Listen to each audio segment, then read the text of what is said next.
Voltamos agora para o nosso segundo bloco sobre resposta do réu. Mas antes, se você ainda não se inscreveu, se inscreva no nosso canal, deixe seu joinha, seu comentário, sua pergunta. Tá? Estamos contentes com a sua audiência. Então, voltando de onde nós estávamos trabalhando, nós estávamos falando, começando a trazer algumas preliminares específicas para a gente abordar. Nós falamos da arguição de incompetência, nós falamos da incorreção do valor da causa, e o próximo é a indevida concessão do benefício da gratuidade da justiça. É uma preliminar que nós vamos utilizar quando você entende que o magistrado concedeu de forma injusta benefícios da assistência judiciária gratuita.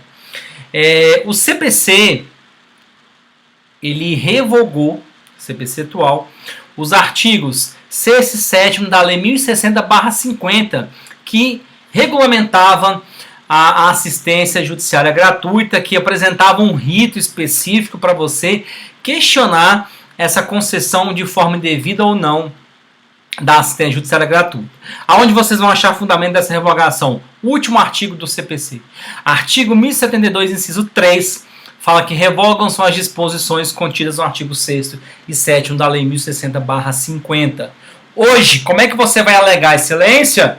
Você concedeu a assistência judiciária gratuita, porém a parte autora não é hipossuficiente. A parte autora possui condições de arcar com as despesas do processo. E você vai trazer as suas argumentações e no final você vai pedir a revogação da assistência judiciária gratuita. Perfeito? Próximo que eu quero trabalhar com vocês está lá no inciso 5 do artigo 337. Perempção. A grande maioria conhece, mas vamos trazer um fato importante para a gente estar frisando um pouco mais isso aqui. O que eu quero trabalhar com vocês? O que é a perempção? A perempção ocorre quando a parte autora der causa à extinção do processo por abandono, com base no artigo 485, inciso 2, inciso 3. Se o autor der causa por abandono por 3 vezes, ele fica impedido de ajuizar a próxima ação. Qual que é o entendimento da lei? Ora, se o autor ajuizou 3 vezes a mesma ação e abandonou, ele não tem interesse naquela demanda. Efetivamente, ele não tem interesse. Ele quer prejudicar o réu, ele quer perseguir o réu, mas ele não tem interesse naquela causa. Algumas questões importantes. Ela acontece, a perempção opera na terceira extinção. Porém, ela só será declarada na 4ª ação. Porque se eu não entrar com a 4ª ação, se eu, parte autora, não entro com a 4ª ação, não vai ter a arguição e a alegação de perempção. Ela se opera na terceira. Arquivou a terceira vez, beleza, ocorreu a perempção. Só que ela só é arguida e declarada na 4ª ação. Perfeito? Questão importante. Ocorre a perempção. Aquele meu argumento que eu ia utilizar, eu não posso utilizar mais inicial, não posso ingressar com a ação. Mas nada impede, artigo 486, parágrafo 3º, que a matéria que eu ia utilizar na minha ação, eu possa utilizar como matéria de defesa.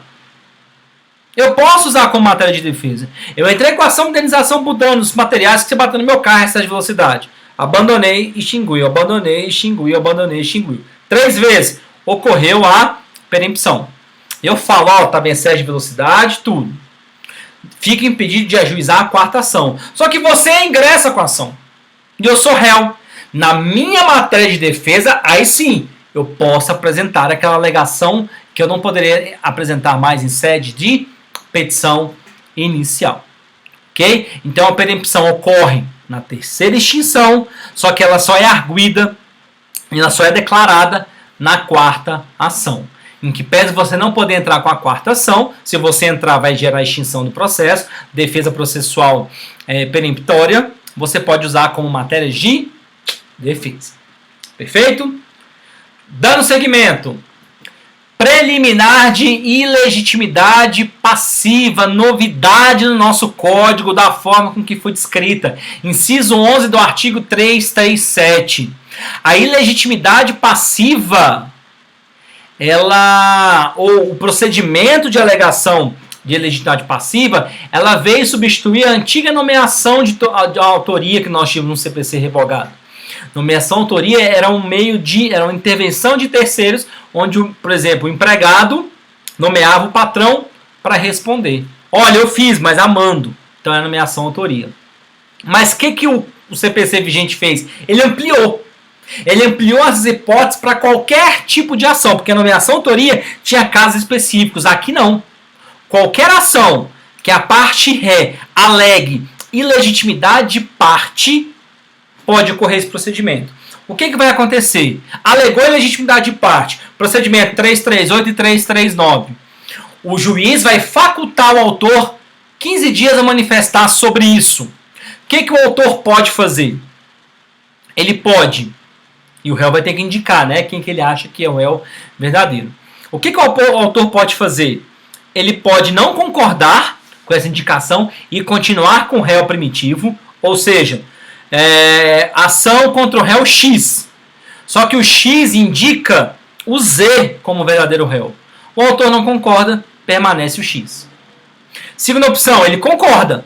O que vai fazer? A substituição do polo passivo. Sai o X, entra o Z. E o advogado do primeiro, que alegou, recebe honorários, ok? A parte autora vai ter que pagar honorários para o réu que está saindo. O réu que saiu, o réu primitivo que saiu, o advogado vai receber honorários pagos pela parte autora. Então, primeira opção, ele não concorda em manter um réu primitivo. Segunda opção, ele substitui, ele troca um réu pelo outro e paga os honorários do réu que saiu. Ou terceira opção, ele concorda, só que eu vou fazer o seguinte, eu concordo. Só que agora eu entendo que são os dois. Então eu jogo todo mundo lá no polo passivo. E forma-se litisconsórcio passivo ulterior, ou seja, ele foi formado depois do nascimento da demanda. Então ele tem três opções. Quais são essas opções? Ele pode não concordar, ele vai manter o réu primitivo. Ele vai manter o réu primitivo porque ele não concorda. Fala, olha, eu não concordo com essa alegação, eu vou manter o réu primitivo. Perfeito. Ele pode concordar e substituir. Ele pode concordar e substituir. Ele pode concordar e manter o réu primitivo e acrescentar o novo réu. Perfeito? Ele tem essas opções, ele tem essas situações que ele pode tomar. Então, recapitulando. O réu alegou a incompetência relativa dele. Ele fala que ele não deveria figurar no polo passivo, mas quem deveria era o fulano. O autor faculta ao autor em 15 dias tomar uma decisão. O autor pode não concordar em manter o réu originário. Ele pode concordar e substituir, pagando as despesas honorários do réu primitivo. Ou ele pode concordar e manter todo mundo. Fica todo mundo no bolo. Os dois réus formam-se litisconsórcio passivo ulterior, formado depois da demanda. Ok? Para a gente fechar essas preliminares, o juiz pode analisar de ofício essas preliminares, mesmo que o réu não apresente, mesmo que o réu não alegue, o juiz pode verificar de ofício, ou seja, sem ser provocado? Sim, com duas exceções. O juiz não pode alegar de ofício incompetência relativa, somente o réu pode alegar. E se não alega, gera prorrogação da competência.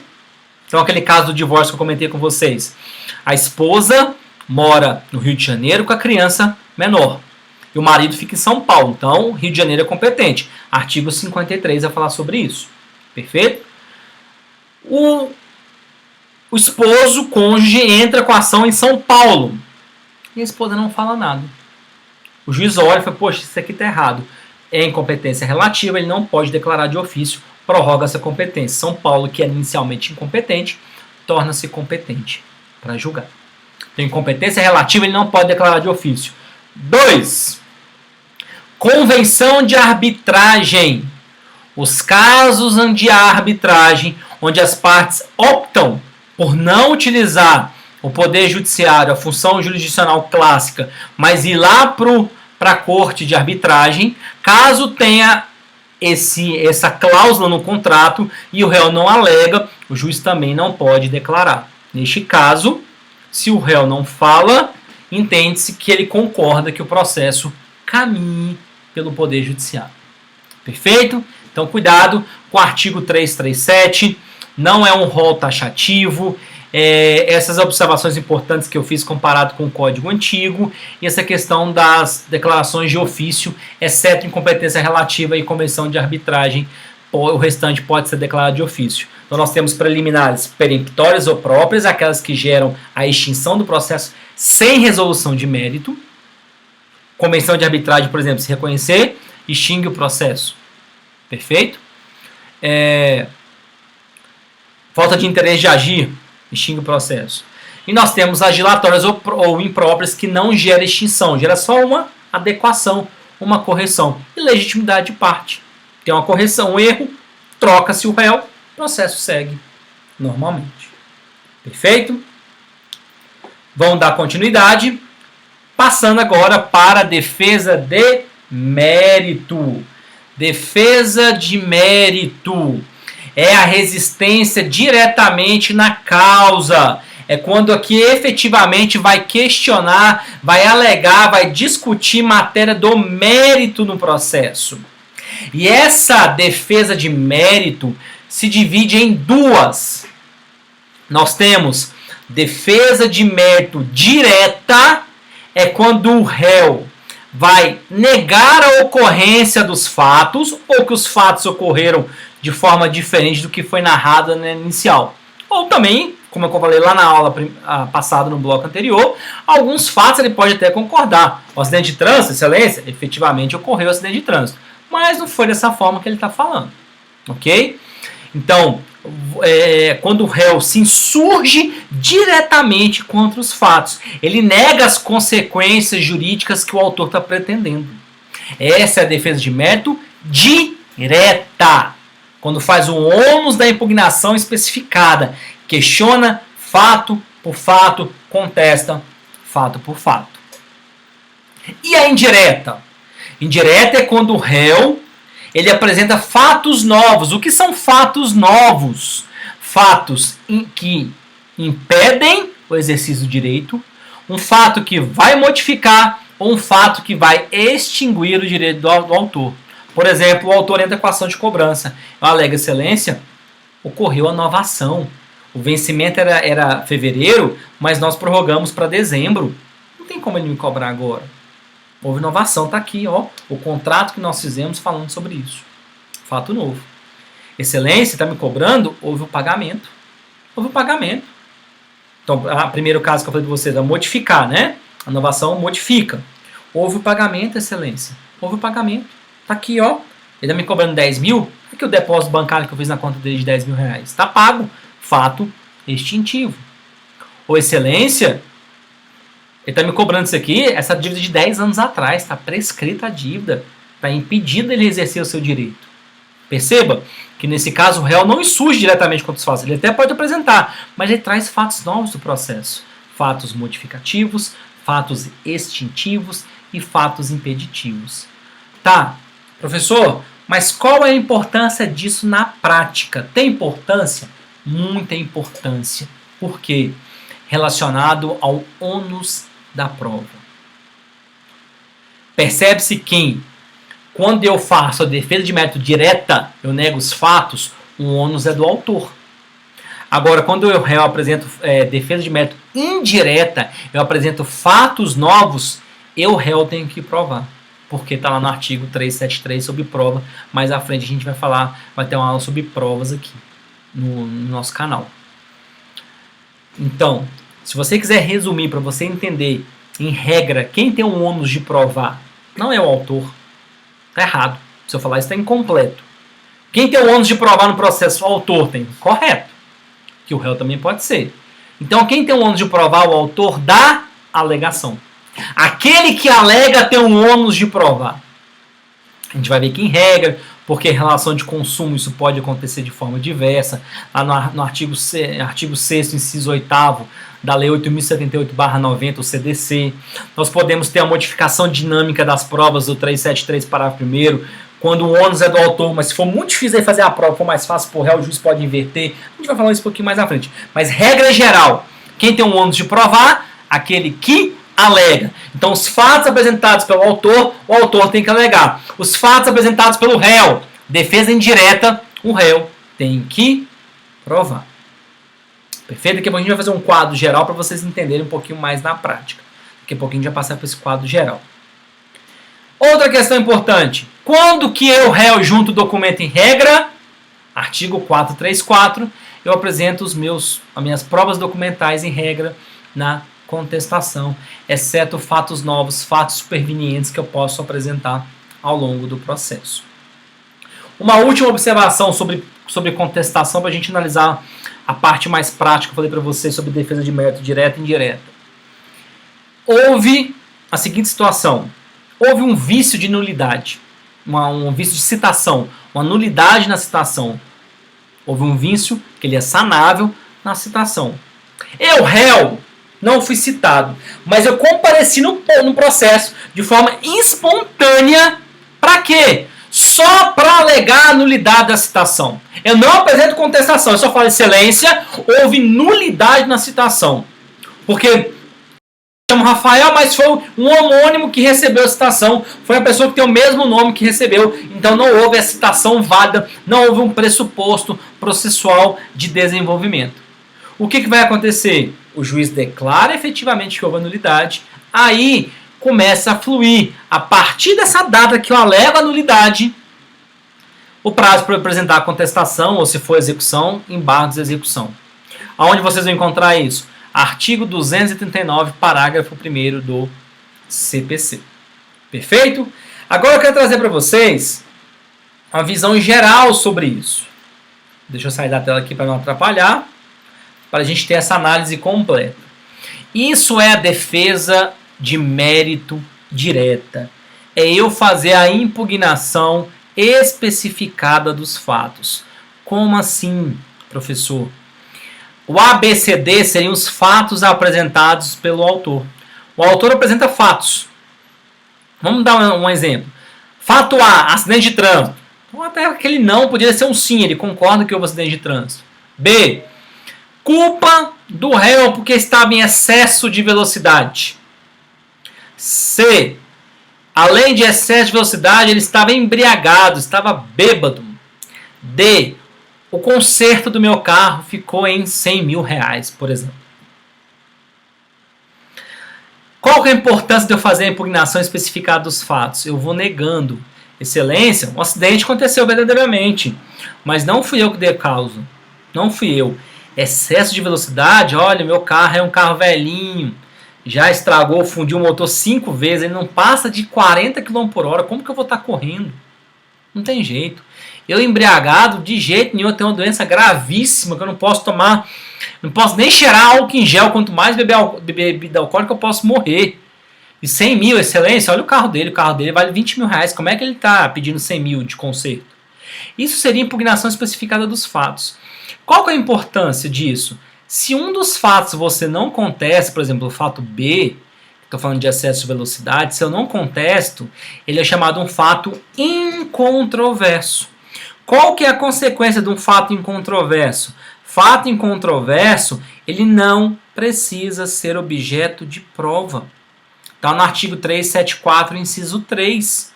Eu não preciso provar. Então, se eu não contesto lá o excesso de velocidade, o juiz pode presumir que é verdadeiro aquele fato. E qual que é a obrigação? Por que eu faço essa impugnação especificada dos fatos? A partir do momento que eu faço a impugnação especificada dos fatos, aquele fato gera uma controvérsia. O autor falou uma coisa, o réu contestou. Como que eu resolvo controvérsia? A única forma de eu resolver controvérsia é através de produção de prova. Não tem como eu resolver controvérsia se não for por produção de prova. E neste caso, quem tem o ônus de provar? O autor da alegação. O autor. Então, às vezes, você vai ver aqueles advogados e fala assim, meu Deus, esse advogado é muito cara de pau. Como é que ele está negando isso? Tem prova no processo. Vai que o juiz não fica convencido que aquela prova realmente é contundente ao ponto de convencer. Então, mesmo assim, o réu contesta. O réu, mesmo tendo provas ou início de provas, o réu vai contestar. Então, ele vai fazer a chamada impugnação especificada dos fatos. Artigo 341, nega fato por fato. Negando, gera uma controvérsia. Essa controvérsia só é resolvida através de produção de provas. E neste caso, quem tem o ônus de provar, o autor da ação, que ele foi o autor da alegação. Perfeito?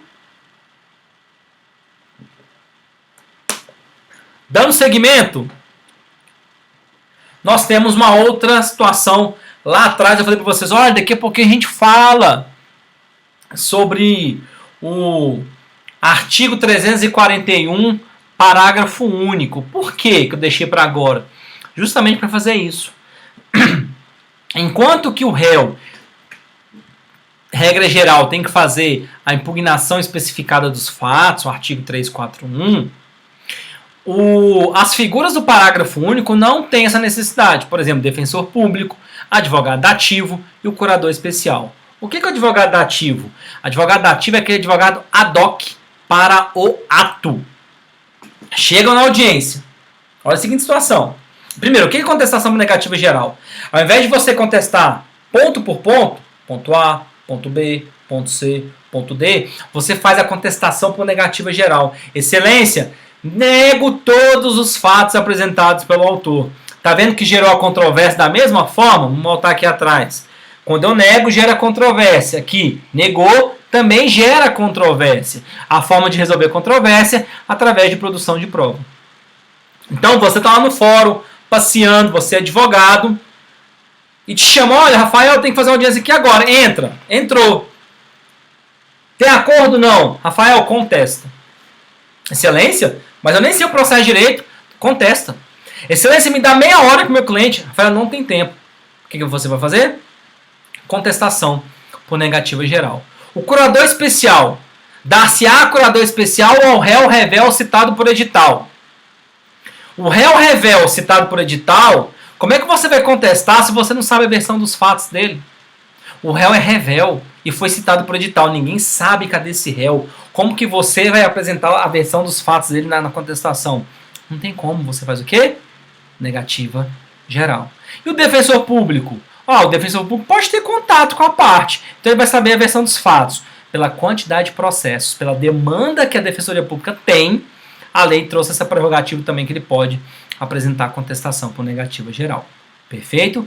O ônus da impugnação especificada dos fatos, em regra, aplicam-se a todos, exceto defensor público, advogado dativo, advogado ad hoc, advogado para aquele ato específico. Acabou aquela audiência? Acabou, você não tem mais vínculo nenhum com aquela parte.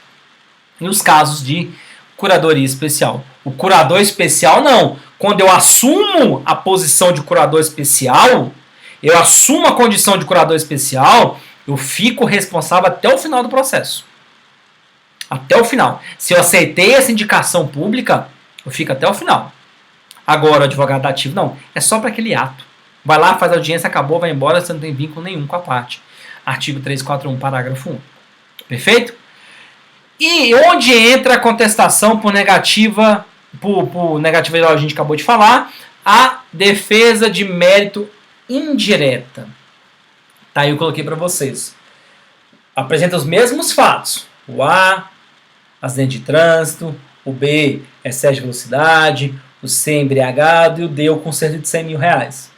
Aí você, na sua contestação, você fala lá, não houve excelência, não houve acidente, não estava em excesso de velocidade, eu não estava embriagado, o conserto não tem como ter ficado 100 mil, o carro dele não vale nem 20 mil.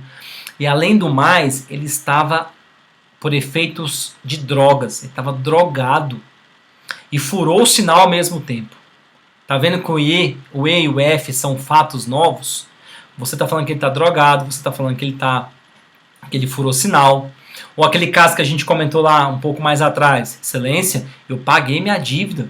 Excelência, houve a prescrição da dívida. Excelência, houve inovação da dívida. Está vendo que você está apresentando fatos novos? Então, neste caso aí, qual que é a importância disso? Sobre o ônus da prova. Os fatos A, B, C e D serão provados ou deverão ser provados pelo autor. E os fatos E e F deverão ser provados pelo réu. Então, quem tem o ônus de provar? O autor da alegação. Eu até coloquei no quadrinho ali à direita para vocês verem. As exceções. Artigo 373, parágrafo 1º, que é a modificação dinâmica do ônus da prova. Então, o A, B, C, D, o fato C é mais fácil o réu provar. Então, joga para o C provar. O fato E é mais fácil para o autor provar. Joga para o autor provar. O juiz pode modificar esse ônus da prova. E o artigo 6º, inciso 8º do CDC, que é a chamada inversão do ônus da prova. Nas relações de consumo, pela hipossuficiência do consumidor, pela vulnerabilidade do consumidor, inverte-se o ônus da prova. Eu, consumidor, alego, em regra, cabe ao fornecedor provar que o que eu estou falando é mentira ou não efetivamente aconteceu. Perfeito? Então aqui a gente finaliza a nossa reconvenção, aqui a gente termina a reconvenção, a contestação, e aqui a gente vai começar a falar sobre a reconvenção.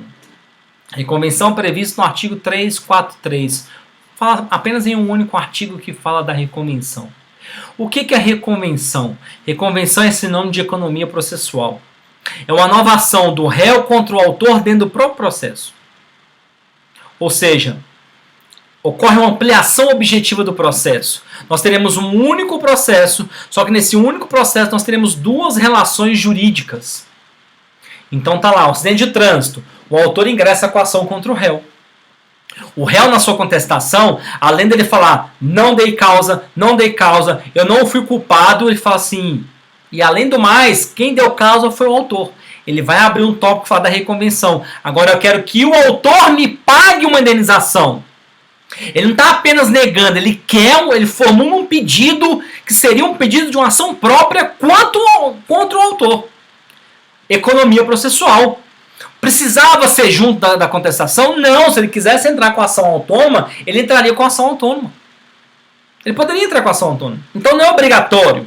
Ele poderia exercer o seu direito de pedir a indenização em uma ação autônoma. É claro que se tivesse as duas ações, elas seriam unidas pela conexão para serem julgadas juntas. Mas seriam duas ações distintas, dois processos distintos. Aqui não. É uma única ação onde nós teremos duas relações jurídicas. Então nós já falamos que não é obrigatória e não substitui a defesa. Então não basta fazer a reconvenção falando, olha, eu quero indenização, que subentende que eu estou me defendendo. De maneira alguma, nós não teremos subentendido nada neste caso. Ok? Então eu faço a contestação e dentro da contestação eu coloco a minha reconvenção.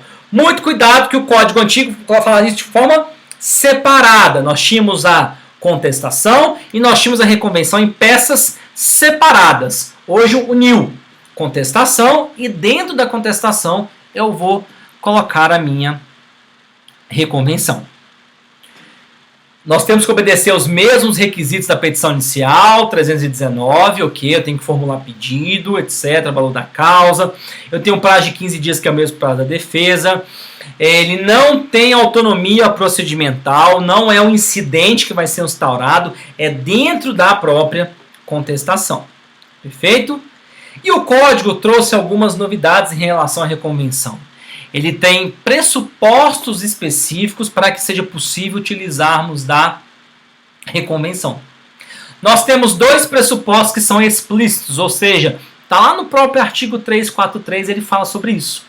E nós temos dois princípios implícitos que tem a ver lá com cumulação de pedidos do artigo 327.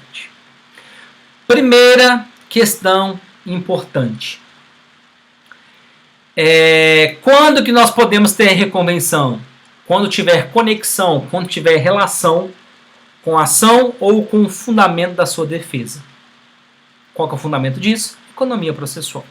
Então, se tiver relação entre a ação e a defesa, nós podemos ter conexão. Olha, vou me defender falando que eu não dei causa ao acidente. Quem deu causa foi o autor. E eu aproveito que já peço indenização. Tá vendo? Tem relação neste caso, tem relação com a ação e com o fundamento da defesa. Já o segundo pressuposto é novidade no nosso código.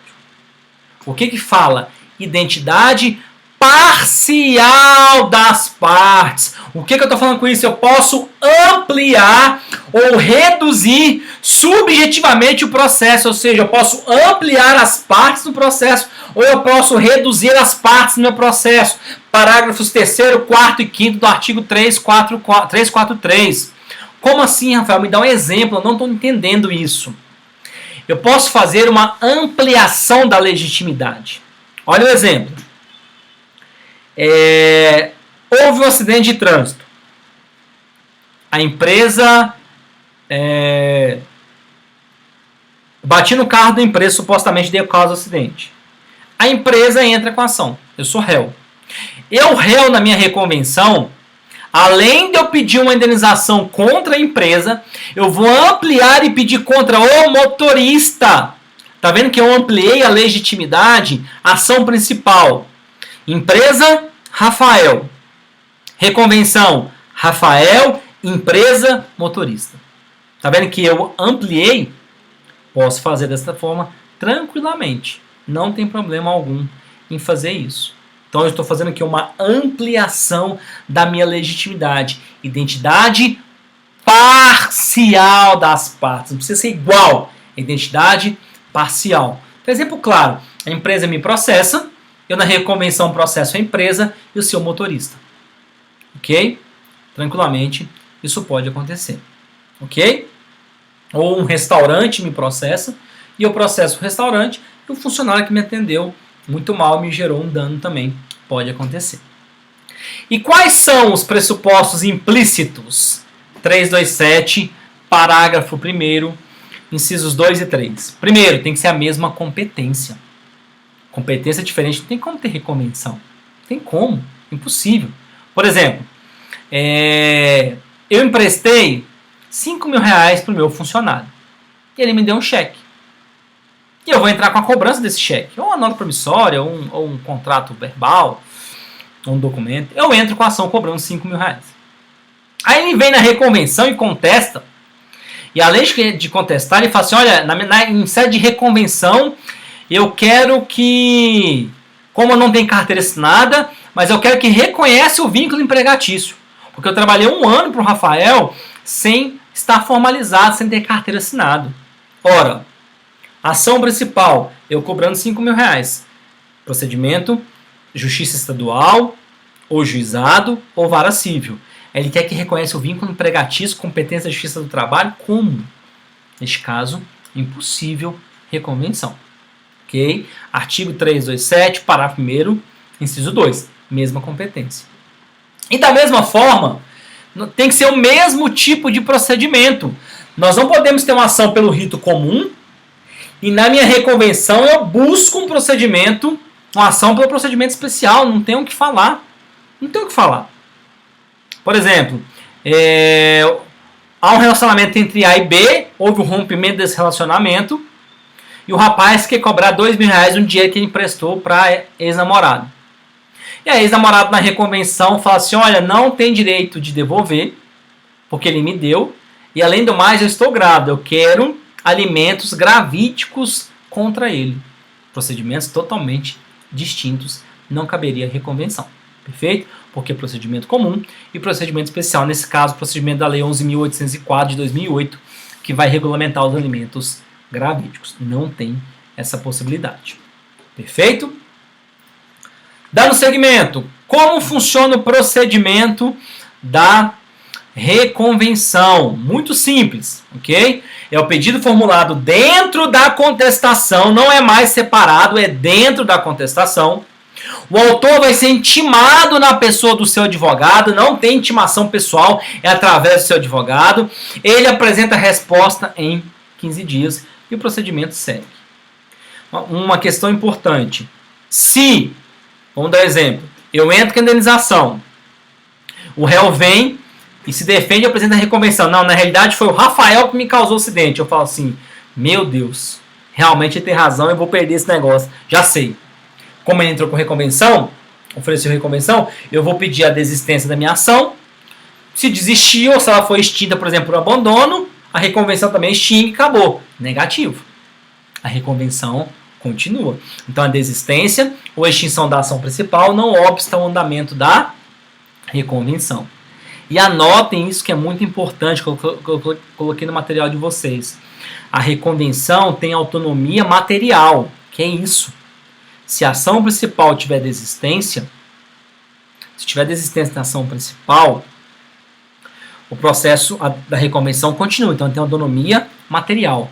Mas ele não tem autonomia formal. Ou seja, não é um incidente, não é uma peça específica. É dentro da contestação. Perfeito? É dentro da contestação. Outra questão importante, nós temos que trabalhar com vocês, bem importante isso aqui, é a possibilidade ou não de reconvenção da reconvenção. Autor petição inicial, réu apresenta a reconvenção e na resposta o autor quer reconvir a reconvenção dele. Olha que bagunça que virar. É possível?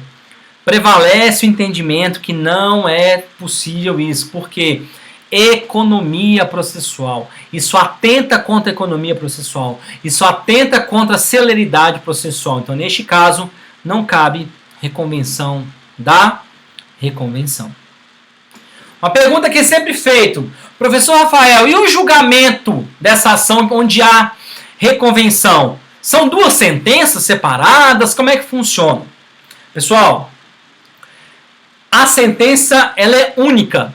O juiz profere uma única sentença, só que dentro dessa sentença nós teremos dois dispositivos. Anteexposto, julgo, procedente ou improcedente a ação. Anteexposto, julgo, procedente ou improcedente a reconvenção.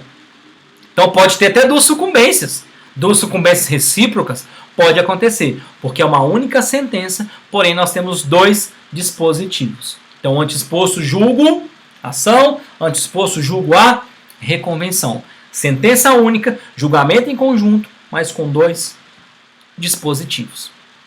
Perfeito? Para a gente começar a finalizar a reconvenção. E o pedido contraposto lá da Lei 9.099/95. O artigo 31 da Lei do JEC, Juizado Especial Civil, Lei 9.099/95, fala que é lícito, primeiro, é vedada a reconvenção no juizado, mas é lícito a parte formular pedido contraposto. O que está querendo dizer com isso? Olha, é possível o réu formar um pedido contra o autor, mas não precisa obedecer aqueles pressupostos específicos da reconvenção. Então aqui é mais amplo, pode ter pedidos mais amplos que não têm relação direta com o fato e nem com as partes. Ok? Então pedido contraposto não é sinônimo de reconvenção. Ok? E para a gente fechar, Rafael, e nas ações dúplices, eu preciso apresentar reconvenção? A resposta é categórica.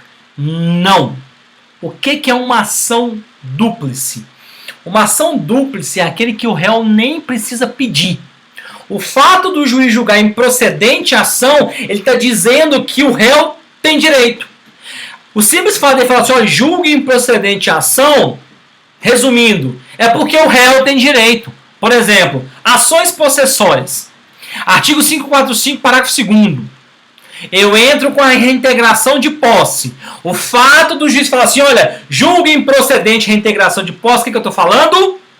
Que eu vou julgar procedente o pedido do réu. O réu tem direito de ficar na posse. Tá? Então, a ação dúplice é aquela que, quando o juiz julga improcedente a ação, ele automaticamente está dizendo que o réu tem direito. Perfeito? Então, neste caso, não precisa nem de reconvenção, que não precisa nem formular pedido. Perfeito? Tranquilo? E a última postura que o réu pode adotar é a arguição de impedimento e suspeição do juiz, artigo 146 do CPC. A arguição de impedimento e suspeição, eu estou questionando a imparcialidade do juiz. Eu estou dizendo que o juiz não é imparcial. Perfeito? Lembrando que a imparcialidade é um pressuposto processual de desenvolvimento. É tão grave isso. Ok? Artigo 144 traz os casos de impedimento. Artigo 145 traz hipóteses de suspeição, depois dá uma olhadinha com carinho em relação a elas, os parágrafos do artigo 144, o parágrafo do 145 que permite o juiz declarar-se de foro íntimo, ele não precisa falar, a corregedoria precisa falar, mas para o processo ele não precisa falar não, para evitar que o juiz use sempre isso, para quê? Para não julgar o processo, ok? E não tem, isso aqui, anotem isso aí, grifem isso aí que isso é importante. Não existe indeferimento liminar da arguição de impedimento. Por quê? Se eu falar assim, o juiz é impedido de ser amigo íntimo da parte. Não, não sou. Esquece aqui, vou indeferir. Não pode. Se ele entender que ele não é, o que ele faz? Ele manda para o tribunal e o tribunal vai resolver. Então não há indeferimento liminar da arguição. Para a gente finalizar, eu coloquei aqui o fluxograma que mostra como é que funciona essa arguição de impedimento e suspeição. Ok? Eu vou arguir em petição específica, então não pode ser dentro da contestação, não pode ser junto com contestação, porque é uma petição específica. Perfeito? Eu vou demonstrar o meu fundamento e prova. Olha, o juiz é amigo íntimo. Cadê as provas? Olha aqui as fotos no Instagram dele. No churrasco na casa dele. Na quarentena fica na casa dele. Viaja com a família. Final de semana tá junto. Joga bola junto. Isso é tudo amizade íntima. Posta foto passando Natal, Ano Novo, etc. Amizade íntima. No prazo de 15 dias contados do quê? Do conhecimento do fato. A partir do momento que eu tomei conhecimento, eu tenho 15 dias para alegar. Em petição específica, que é um incidente, não é dentro da contestação, ok? Vamos entender por quê. O que vai acontecer? O juiz pode reconhecer a arguição. Não, realmente eu sou impedido. Olha, foi processo da minha cônjuge, chegou na mão, que eu não vi que era dela, eu sou impedido, declaro meu impedimento e remeto o processo ao juiz substituto. Agora, se eu não reconhecer, lembrando, eu não posso indeferir de plano.